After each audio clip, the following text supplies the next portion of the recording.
Greetings. This is Dr. John Wineland again, and we are taking a look this time at the life of Thomas Campbell.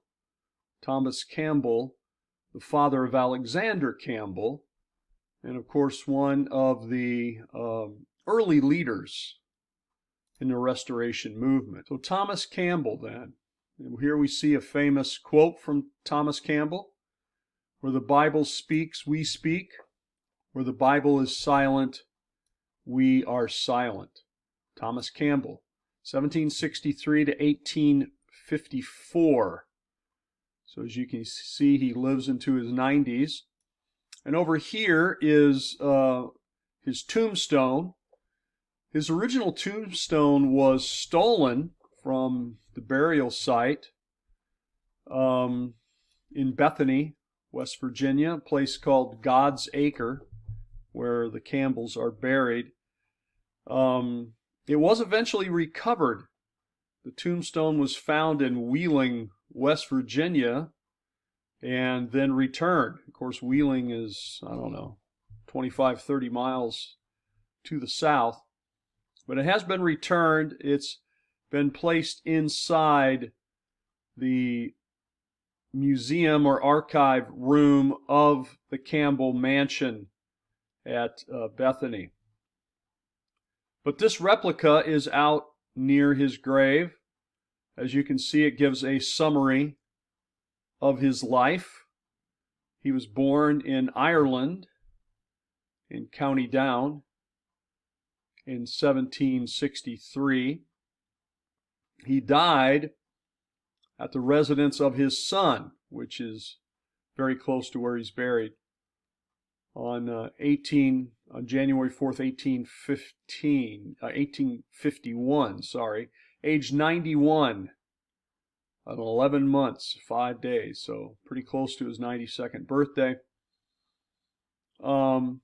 Says many years a successionist Presbyterian minister in Ireland, Scotland, and the United States.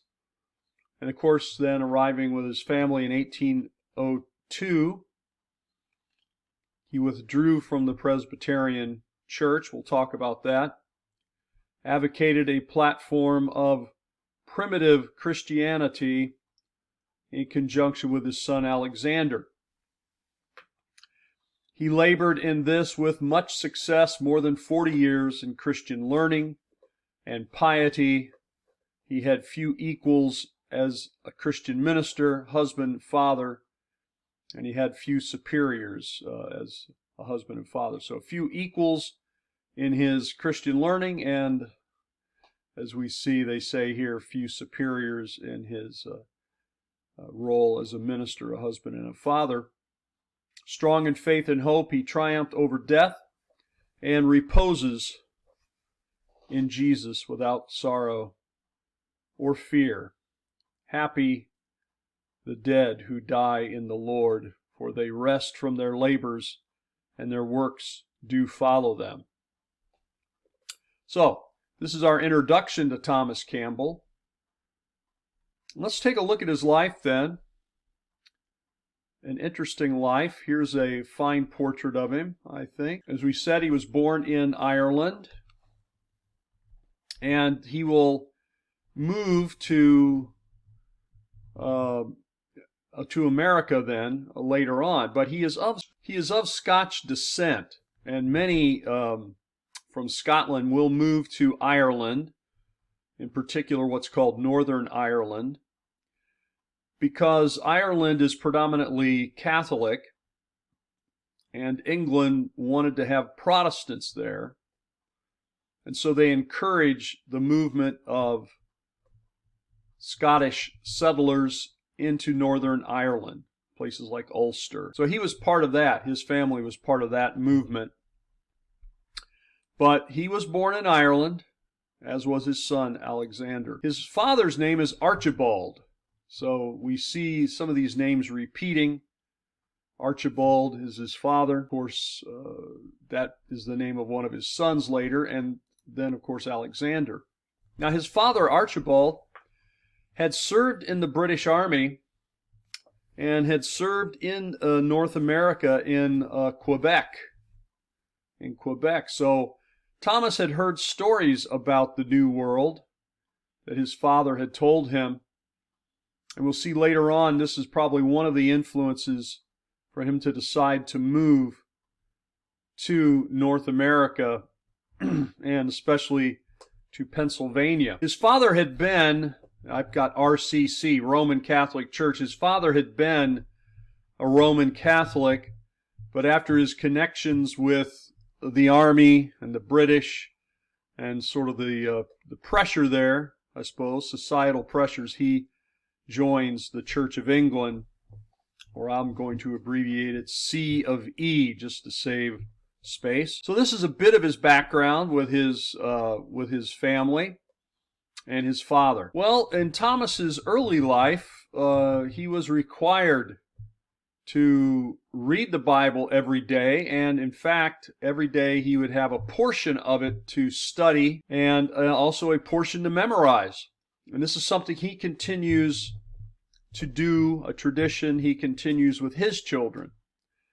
So in the morning, they would eat breakfast. As they ate breakfast, he would assign basically his children verse or verses to memorize and a portion of Scripture to study that day. And then at the end of the day, when they ate dinner, he would quiz them over what they had read or what they were supposed to have read and ask them to recite their verses. Now, Thomas will find the C of E, that is the Church of England, too cold and formal for his liking, and he will decide to join a group that was quite Scottish in origin, and that's the Presbyterians, and in particular he will join the Seceder Presbyterians, and I will talk about that in just a moment, what that means. And eventually he will become an Old Light, Anti-Burger, Seceder, Presbyterian. That's a lot of labels, isn't it? Old Light, Anti-Burger, Seceder, Presbyterian. We'll go through each one of those to sort of indicate what that means. First of all, let's take a look at what it means to be a Presbyterian. The Reformation in Scotland is different than the Reformation in England, just to its south. Of course, you see Scotland on this map represented in yellow. Here's Northern Ireland. They don't put the rest of Ireland down here, but Northern Ireland was involved in Reformation, the Presbyterian Church. And this is all part of the United Kingdom, you see, still even today. And here's Wales. So there's Wales, England, Scotland, and Northern Ireland. These are the principal territories of the United Kingdom. Well, at any rate, the Reformation in Scotland will take place. England is attempting to control Scotland, and of course that means they want to impose the Church of England on them and their citizens. I guess we say impose, that's kind of a judgment call, but they want it. Well, they want the Church of England to spread and be powerful there. There is resistance to this. The Scottish people, the Scots, have always been a bit rebellious, and this is one of the things they rebel against.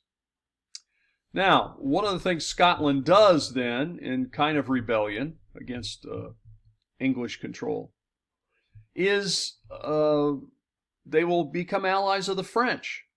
Why?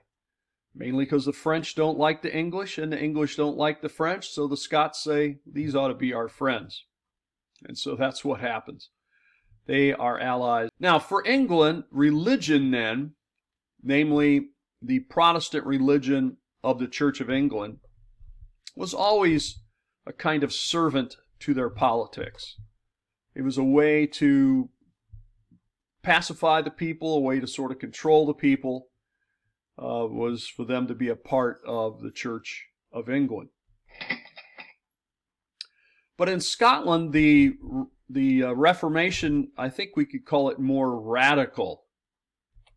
It's more radical in that it's going to take the Reformation farther. Okay? In England, the Church of England starts off being very much like the Catholic Church, as we have mentioned before. And mainly, the only thing that's different is they don't follow the Pope, because the king wanted to get a divorce and marry someone else, and the Pope said, I won't allow it. And so Henry VIII said, okay, we're going to start our own church. So he didn't really change the theology. He just changed the political structure of the church. But in Scotland, they wanted a much more radical style of Reformation, much more in the line of John Calvin, maybe Zwingli, and they're aligned much more with Calvin then on the continent. Well, here we see a woman who becomes the big player in the Reformation. Now, you know, to talk about the Scottish Reformation, we need to at least, in brief, explain the connection between England, Scotland, and France on a royal level. There is a royal connection between them. Because remember, if you are nobility, if you are royal, and you decide you might like to get married, you can't just go down to the local village and find somebody to marry. That's just not allowed culturally, socially.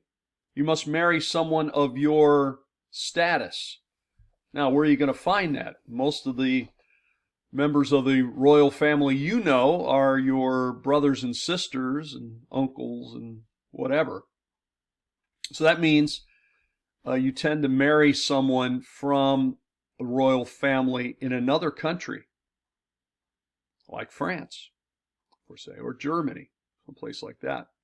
So this woman, Mary, Queen of Scots, is going to play a pivotal role in this story. Mary, Queen of Scots. Well, Henry VII, okay, Henry VII, this is the father of Henry VIII. Henry VII lives from 1485 to 1509. His daughter and James IV, the King of Scotland, will get married. Now notice how we word that. This king's daughter and this king's son get married, because really this is an arranged marriage in an attempt to link the royal houses together, the countries together. And that, I guess we could say, eventually is successful. James V, then, the descendant of now James IV and Henry VII, will marry Mary of Guise, a French princess. Their daughter is called Mary as well. There's a lot of Marys and Henrys and Jameses in this story. Sorry for that. Nothing I can do. That's just their names. So, Mary of Guise and Mary Stuart. Mary Stuart is the woman pictured here. Okay, that's their daughter. Now, when her father dies, James V dies, this makes Mary, who was a princess, now the queen. She is the Queen of Scotland. And she will get married, this Mary, Queen of Scots, will get married to Francis, or as they would call him, Francois II. And he is heir to the French throne. He's going to become the king of France. Okay? Much like the Prince of Wales will become the next king of England, assuming he outlives his father, right? And we'll see then, he is called in France the Dauphin. The Dauphin then is the heir to the throne. So Mary, who is now the Queen of Scotland, is married to the man who will one day become the King of France, if he lives that long. Well, you can see he doesn't. He is quite young when they get married, and not of good health, and he dies a little over a year after they get married. So this means then that this woman, Mary, Queen of Scots, is the Queen of Scotland, the heir to the throne of England, and also through birth and by marriage related to the heir to the throne of France. So a very powerful woman in some ways. In other ways, she becomes a kind of political pawn in this story. But there she is.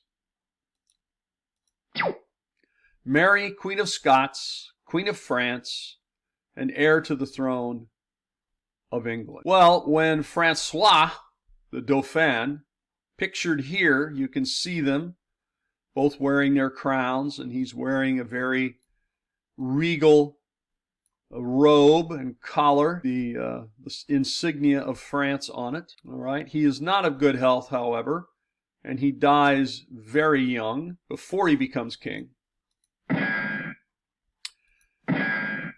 So Mary decides to leave France at that point because her plans, of course, she had been living in France, and of course France is very Catholic at this time, very Roman Catholic.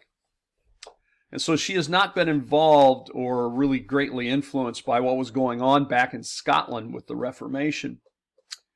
And when she arrives there, when she decides to return to Scotland and take up her throne more directly and try to run things there, she wanted to restore the Roman Catholic Church there.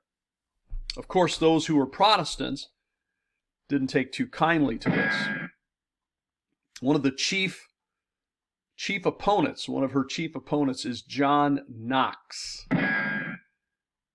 And Mary had several other problems. Not only was she now a widow at a very young age and trying to manage a somewhat rebellious state of Scotland, and she wants to quell this Protestant Reformation in her land. Along the way here, she has a son. His name is James. She named these. This is what the kings of Scotland had been named. So she names her son James. Because after she gets to Scotland, she remarries. Then she has a son. Then her husband ends up deceased, but he's not deceased like her French husband of natural causes. This husband is actually blown up with gunpowder, and so this is considered to be murder and assassination. And those of her critics implicate her in this because one of the men who is suspected of dispatching, as the British would say, her husband is in fact the man who Mary marries after she becomes a widow the second time. Does that make sense? So, married to the French Dauphin, he dies of natural causes. Married to another man, he dies by being blown up. Then she marries another man who some suspect and even accuse of murdering her previous husband. So this brings Mary under great suspicion, and especially she already has a lot of critics because of her Roman Catholic stance and her anti-Protestant views in Scotland. So eventually Mary decides she better get out of Scotland. And she does. She is deposed and she flees to the south to her relatives, her royal relatives in England. So she ends up in London. She felt this would be a safer place for her, but it turns out it was not. That's a spoiler alert right there.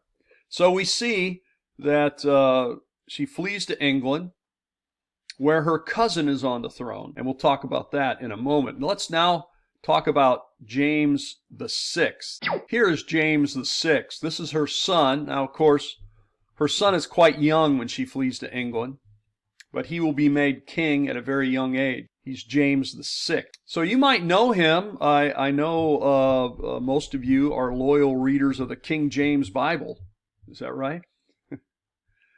I always said if it's good enough for the Apostle Paul, it's good enough for me. That'd mean the King James Bible. Well, this is a King James of the King James Bible. So, there you go. But some are plotting to put Mary on the throne of England. Why? Because she's Roman Catholic. The current Queen, Elizabeth, Queen of England, is a Protestant. And her half-sister, who is also named Mary, again, I tell you, it gets confusing, had been a strong Roman Catholic. And when she died, her sister, her half-sister, becomes the queen, and she is a Protestant.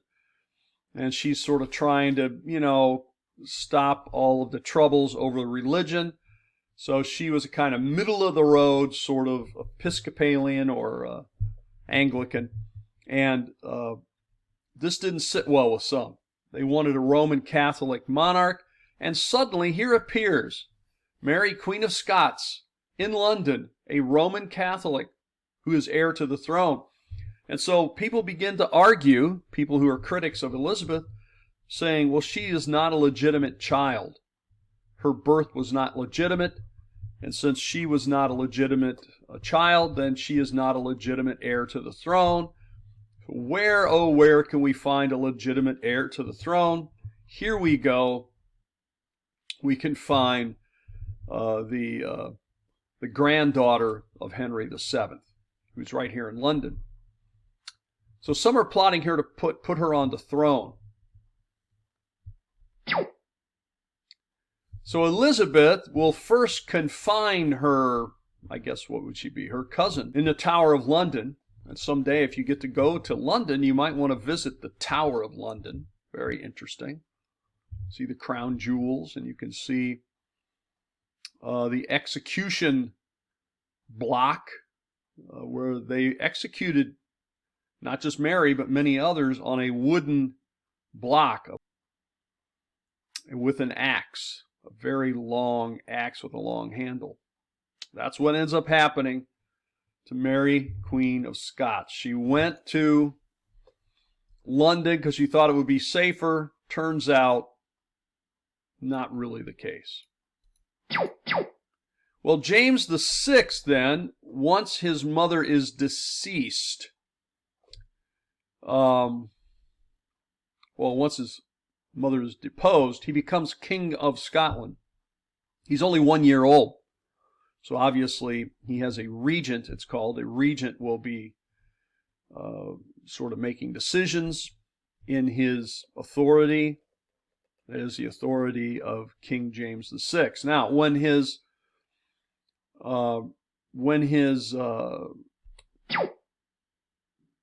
Elizabeth dies, he is also, through his mother, heir to the throne of England. And this is how Scotland and England become one. They are united. That's why it's called the United Kingdom. It's united under this guy, King James. Now, so King James the Sixth of Scotland becomes King James the First of England. Is that enough Jameses and Marys and so forth for you? Well, there you go. We went through all of this so you can understand in sort of church history the connection between Scotland, England, and France, and the connection here with the Protestants. The Protestants were never fond of Mary, the Queen of England, because she had persecuted Protestants. Once she died, they were not exactly upset, and Elizabeth brought a much kinder and gentler approach. But then Mary, Queen of Scots, when she returns to Scotland, in much the same way, she tries to stamp out the Protestants there. Eventually, scandal forces her to flee. And then again, a scandal about her taking the throne. There is some question as to how much she was a part of that. In other words, how much she really wanted to depose her cousin and to take the throne. But at any rate, she is confined and then executed. Well, let's talk about the Protestant Reformation then in Scotland. And to talk about that, we must mention this man. His name is John Knox. John Knox, and I suppose some of you hipsters or hipster wannabes are envious of his beard. And of course, his interesting hat. I always try to get students to wear interesting hats. Seems like the baseball cap is the dominant hat for centuries in the United States. How about a hat like John Knox? And again, I will make my offer. If by the end of this course you can have grown a beard that can rival John Knox's beard, I will give you a lot of extra credit. All right, so start working on it. Well, he's the leader of the Scottish Reformation. One of his quotes, live in Christ, die in Christ, and the flesh need not fear death. Well, pretty good advice, I suppose. Now, he is influenced by a guy by the name of John Calvin. We have talked about John Calvin before. We won't go into those details here. You can go and look at that discussion elsewhere. But one of the things, of course, John Calvin will teach very strongly is predestination, that you are either a Christian or not by your own decision, but by God's decision when he placed you amongst the elect or not. So this will affect their theology, their thinking. So John Knox will form what comes to be called the Church of Scotland in 1560, but of course more commonly called today the Presbyterian Church, certainly here in the United States. Now, one of the things he will write in 1558, and I always like some of these titles because they give you a nice summary of what's in it. You don't have to really read it to sort of know where he's coming from here. The title of it is The First Blast of the Trumpet Against the Monstrous Rule of Women, 1558. So you may like that or not, depending upon your stances, but that was what he called it. And of course, the monstrous women of which he speaks are both named Mary, Mary Guise, and Mary Tudor. So this is Mary, Queen of Scots, and Mary of England, So there we go. Both of them queens, both of them working against the Protestants, and of course, he didn't like this idea too much, as you can tell. Now, by 1572, the Church of Scotland, or Presbyterians, we were in charge and really in control. They were the dominant church group in Scotland. Okay? So that's by his death, by the death of John Knox. So he gets it started. 12 years later, it rises to the dominant church, and he is deceased. If you ever get to Edinburgh, Scotland, you can go and see some things connected to this. They have a house there on the Royal Mile, it's called, and it's John Knox's house. Now, some people try to claim it wasn't really John Knox's house, but it is an interesting house to see nonetheless. May well have had connection with John Knox.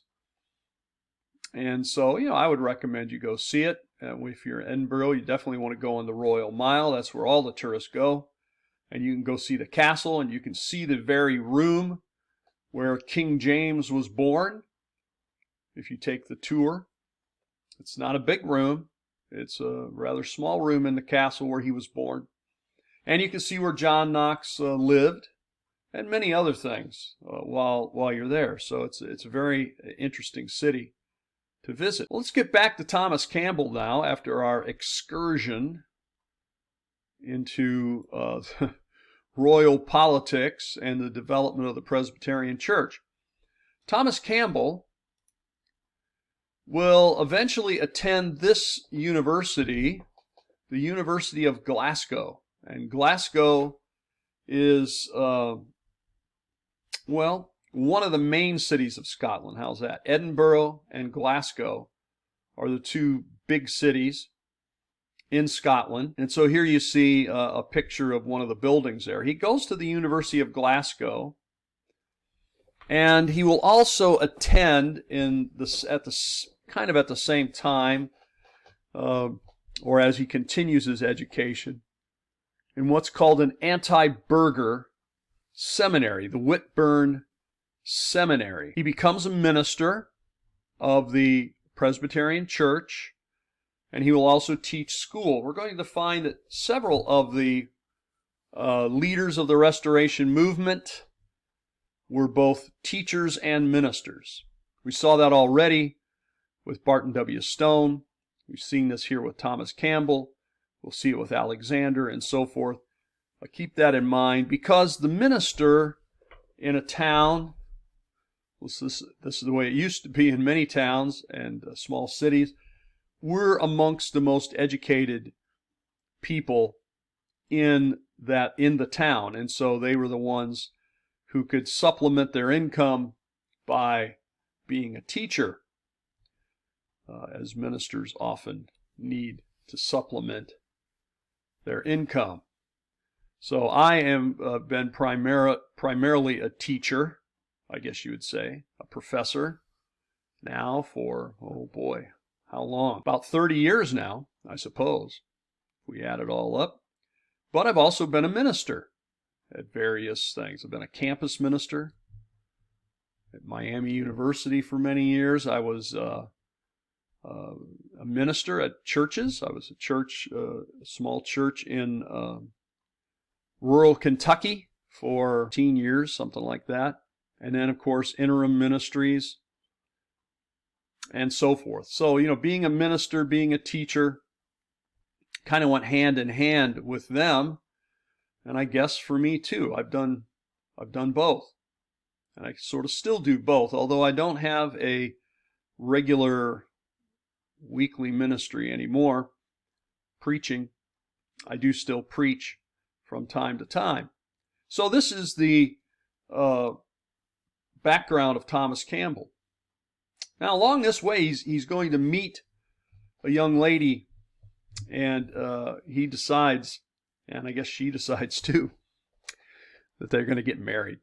Her name is Jane Cornelia. She is of French descent. In fact, her ancestors were Huguenots, as they were called, from France. These are French Protestants who were basically driven out of the country by some of the royalty of France. We won't get into all of that, but some of them settled in Scotland, looking for a place that would be more friendly. So they will become married. She will have 10 children, and of that, only 7 survive. And actually, that is a pretty high ratio, because one of the things you need to keep in mind is before modern medicine, we'll just put it that way, many children died, and in fact, many women died as a result of childbearing, childbirth, or shortly thereafter. So today, unfortunately, children still die, and women still die because of childbirth, although it's much, much rarer today than it used to be. So she gave birth to 10 children, 7 of which survived to adulthood. So that was actually pretty good odds. Now, he's going to, Thomas is going to settle in Rich Hill, Ireland. Rich Hill. I'll show you a map in a moment. We'll try to identify it. It's in Northern Ireland. And it's, well, not too far from Belfast, but it's in a rural area, not in the city at all. He preaches at this church, which is still standing, the Ahori Church in near Rich Hill. And in 1798, he settles there with his wife, and he begins to raise a family.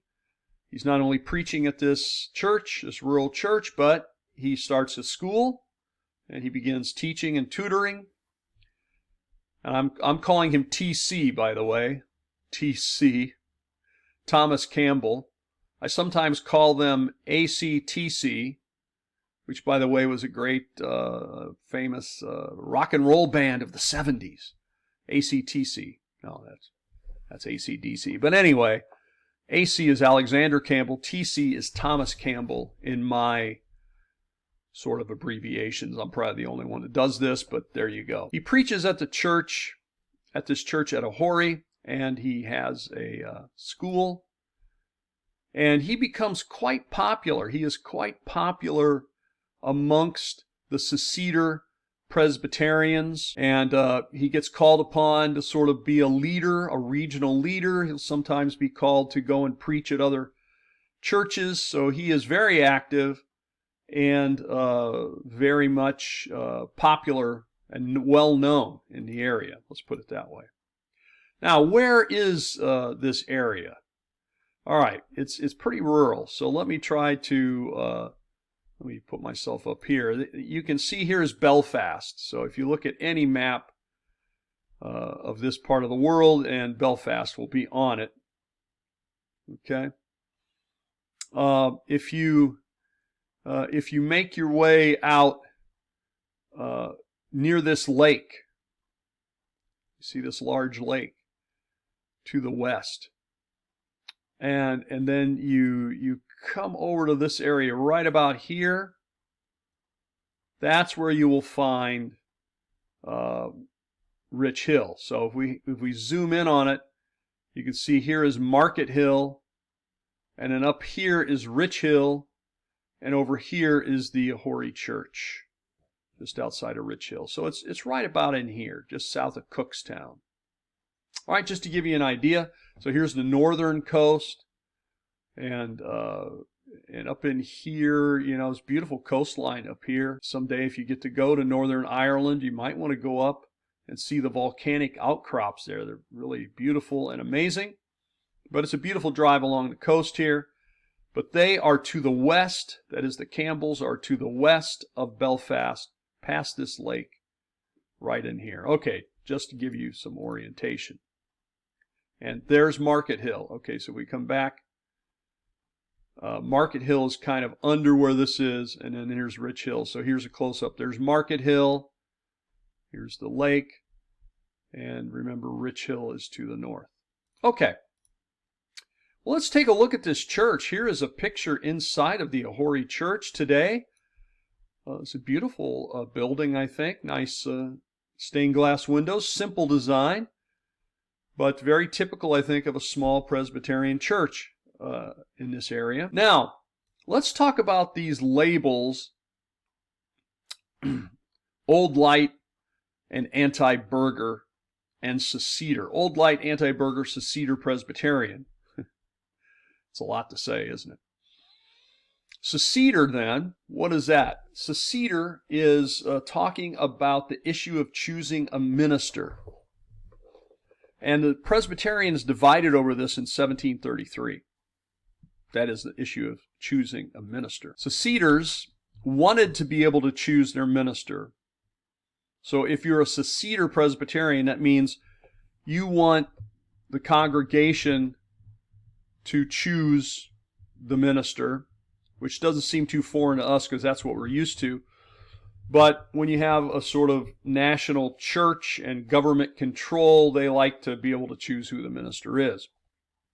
This is still the case in several groups, you know, United Methodists and I think United Presbyterians.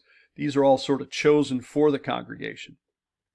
So the Seceders want to choose the minister, so they split away from the anti-seceder, I guess they would come to be called by some. They didn't want the government to appoint the ministers.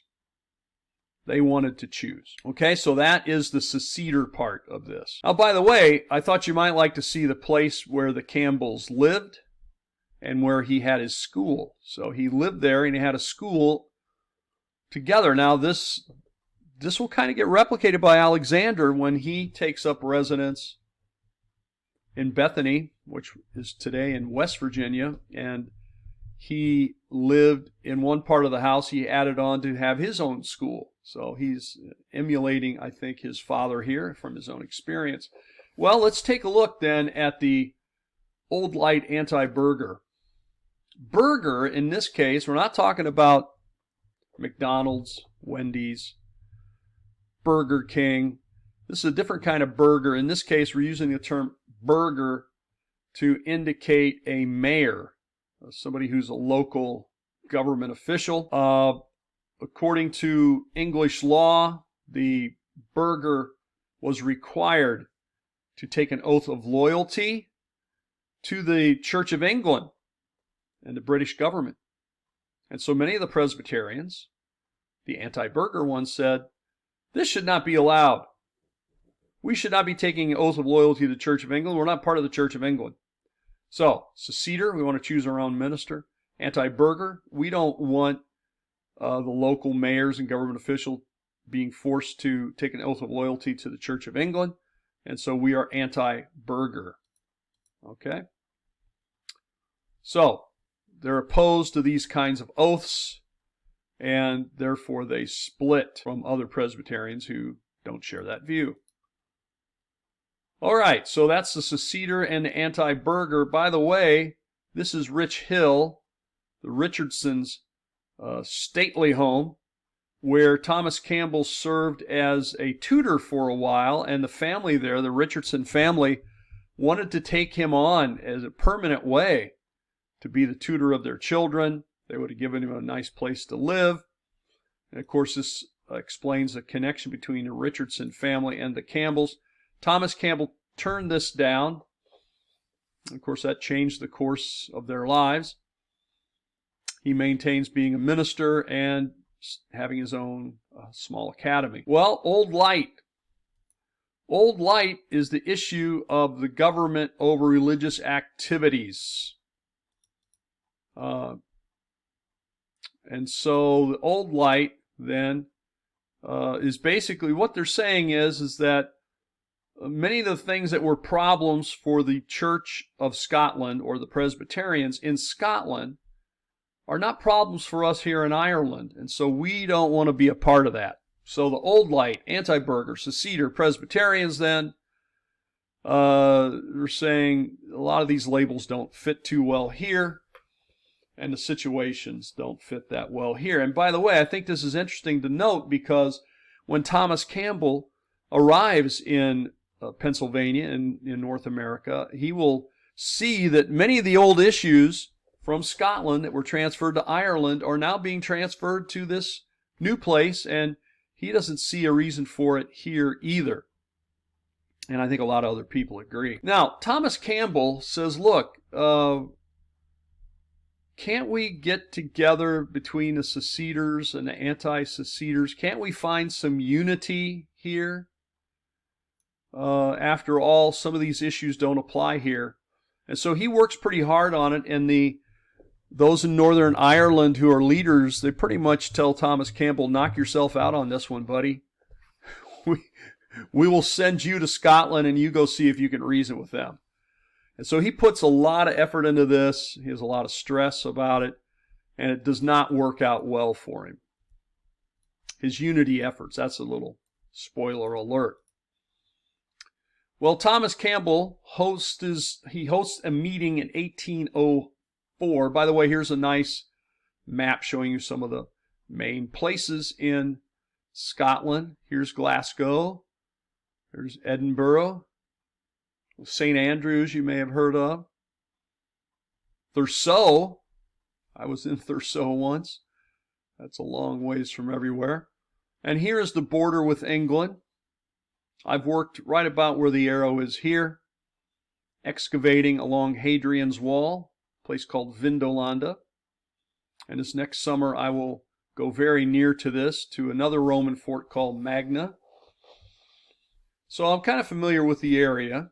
But Thomas Campbell will host a meeting in 1804, attempting to unify the burghers and the anti-burghers, because, you know, the burghers in Northern Ireland were not required to take the oath just at any time, but the division was still there, even though it didn't really apply. And Thomas Campbell said, why do we have this division? It doesn't even apply here.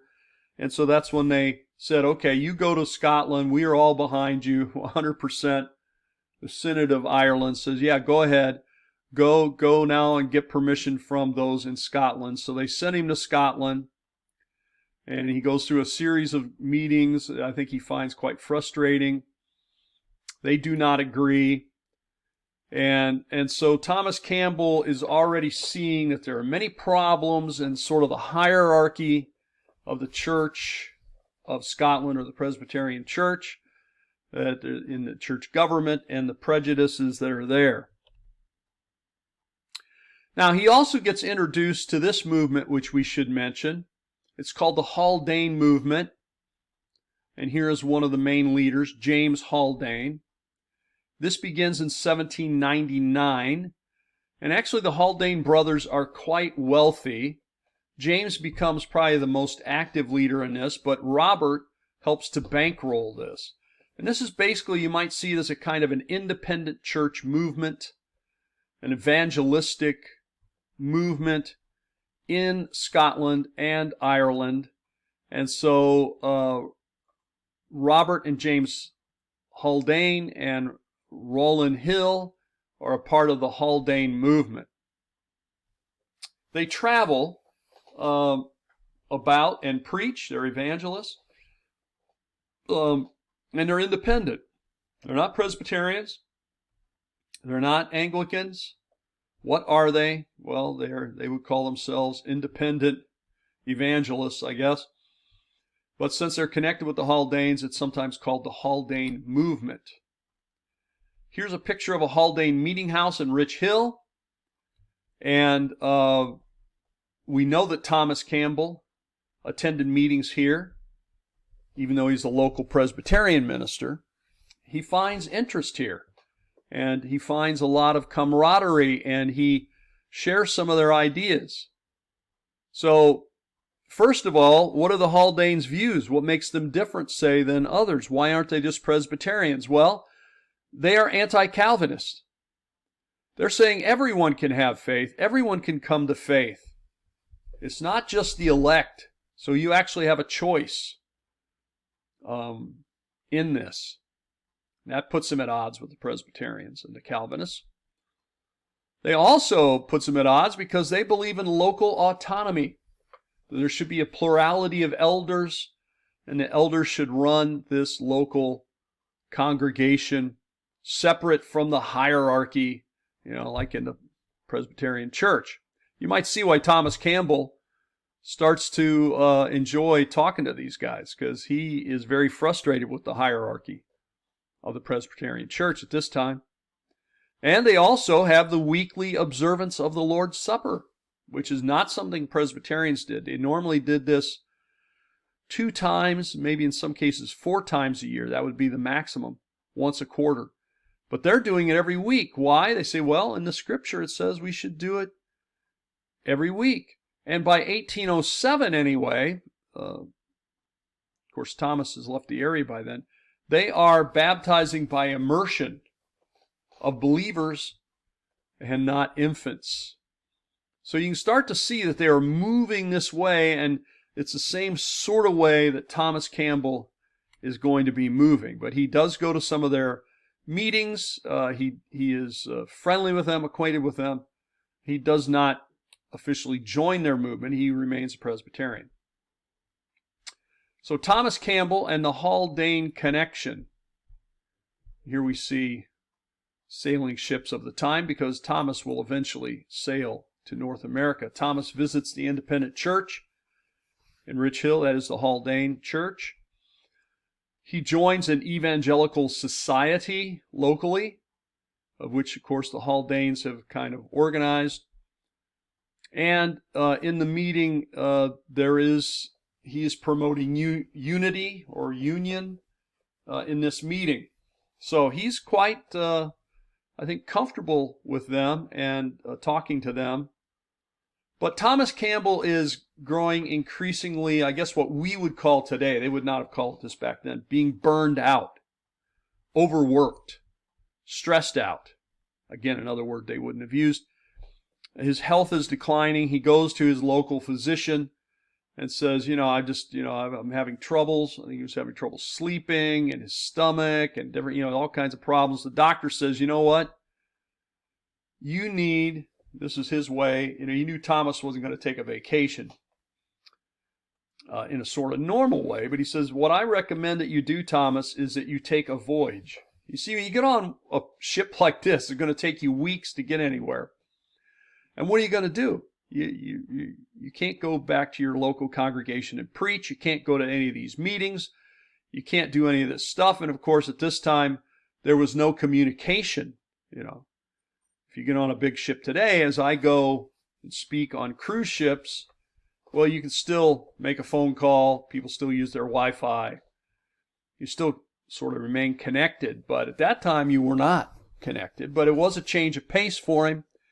And this is something that the doctor recommended. And he had always sort of thought about going to North America like his father did. Maybe he could settle there. Other people were doing it. So he decides to use this as an opportunity to go and see if that's possible. And so he sails to America. In 1807, he sets sail on a ship much like this. And he arrives eventually then. After a fairly long journey by today's standards. There. Let's take a look at Rich Hill before we move on to North America. These are just a few pictures of the town of Rich Hill, the way it looked, probably about 30 years ago.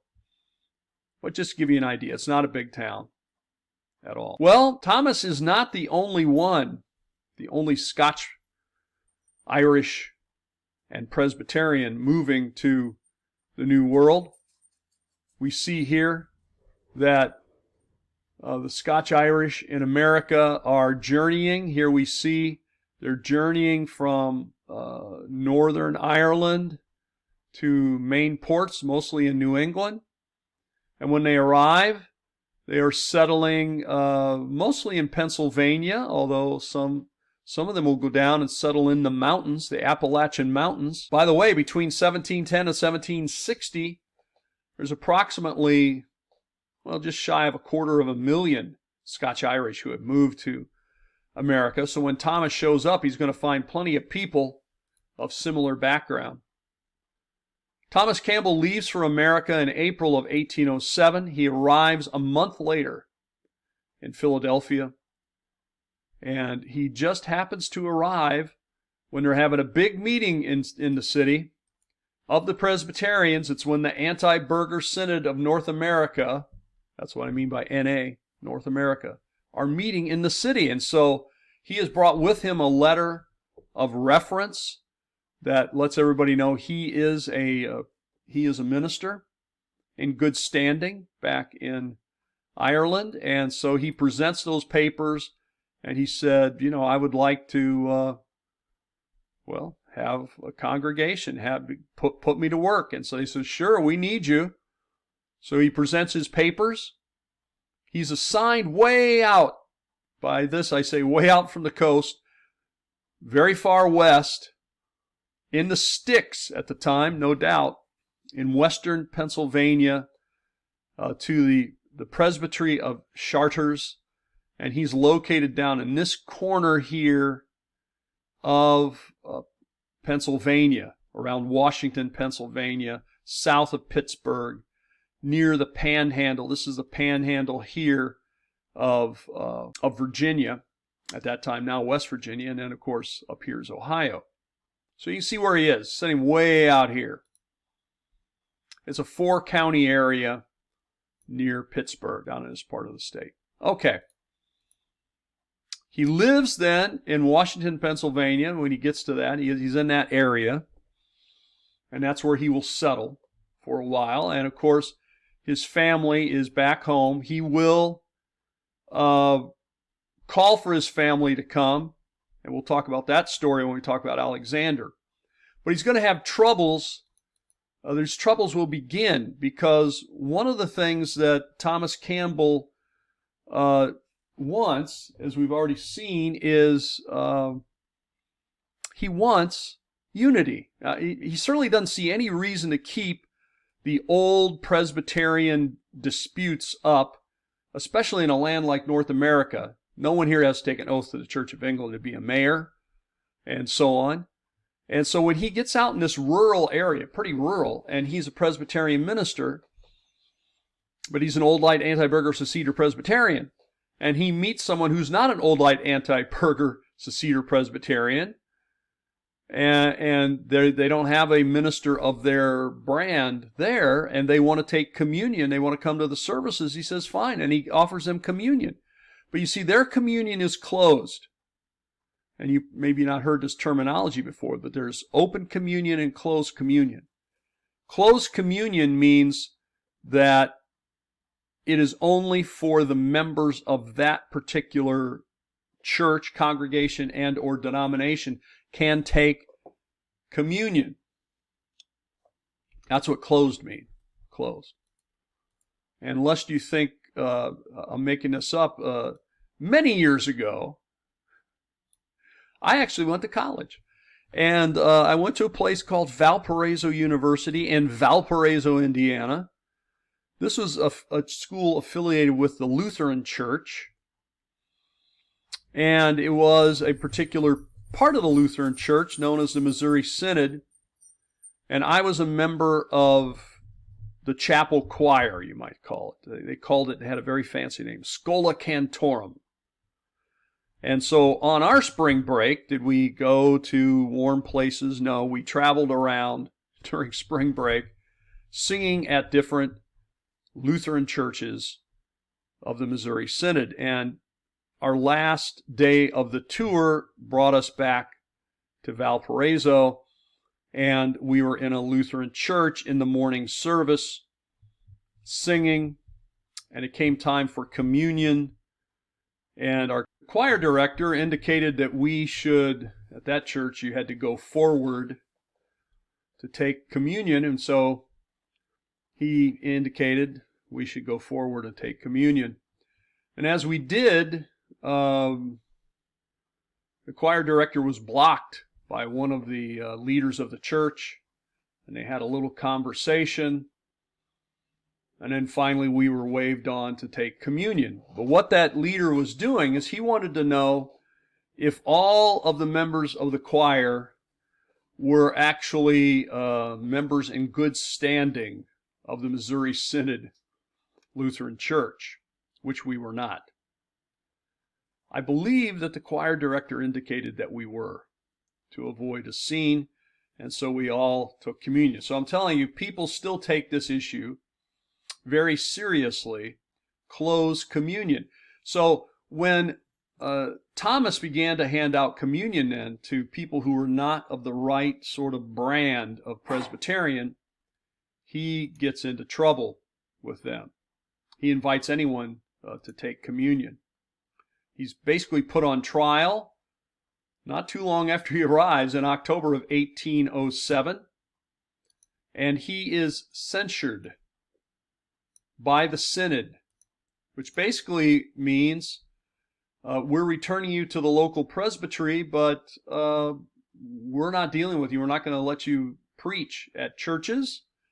The local presbytery can do to you what they wish, but we will not assign you a congregation. So he is a Presbyterian minister who does not have a congregation and no way to get one. And so in September of 1808, he withdraws from the presbytery. I guess he says, you can't fire him. They never did actually fire him. They didn't kick him out, but they said you can't preach, basically. And so he withdraws, and then he kind of becomes an independent preacher, evangelist. But they say, look, you can't quit. He says, I'm withdrawing. No, you can't withdraw. You can't quit. And then they kick him out. in 1810. So it takes, this process of kicking him out takes a while, but meanwhile he's already kind of left the movement at that. So he becomes a kind of an itinerant traveling preacher, and he gets invited by some of his friends to preach at their farms, like you see a picture of a rural farm here, maybe at a barn or on top of a wagon or whatever. They ask him to invite and preach in their homes, or maybe in a public hall in a town.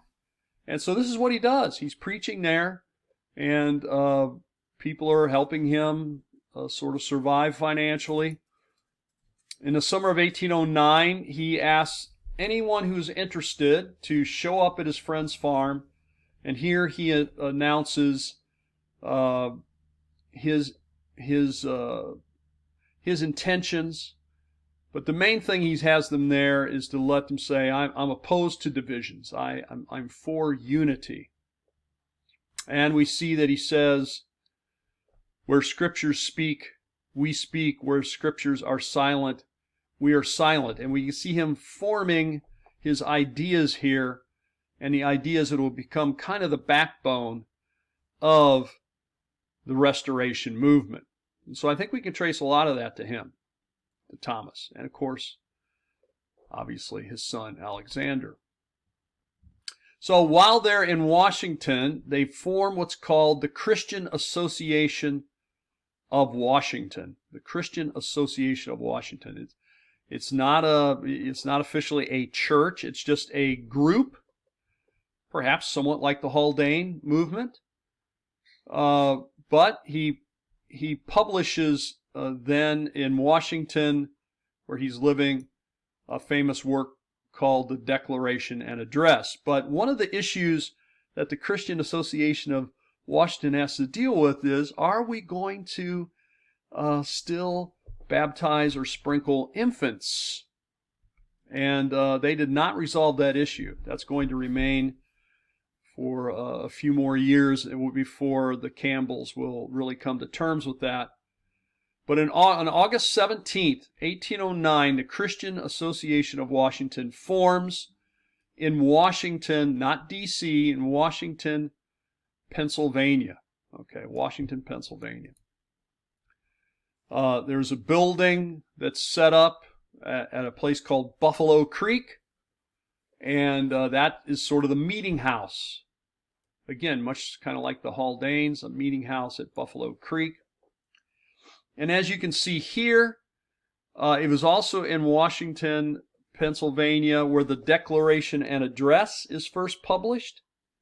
As you can see, this historical sign from the state of Pennsylvania, founding of the Disciples of Christ. On that date, August 17th, 1809, the Christian Association of Washington is formed here in Washington, Pennsylvania. And they have a building. Well, let's talk a little bit about the Declaration and Address. You're going to be reading this. It's posted on the site, and you can read it.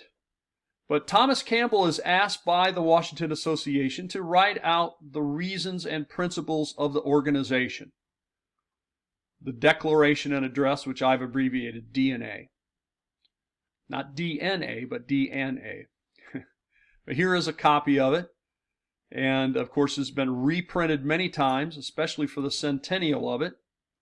But September the 7th, 1809. It's a plea for unity. It's a plea for to try to end divisions. And on May 4th, 1811, that's when the group will actually begin they formed a congregation, a church. Thomas Campbell, by that time is the elder, and his son Alexander will become the minister, the preacher. And then they begin meeting at a place called Brush Run, the Brush Run Church, on June 19th, 1811. So these are pivotal dates for the Campbell movement really getting its start. And there you see an image of an ad for the centennial edition of the Declaration and Address. That, give it to your preacher, give it to your teacher. All right, so this is a look at Thomas Campbell, certainly one of the big leaders of the Stone Campbell movement, of the Restoration movement. I hope this helps you better understand him and the movement itself.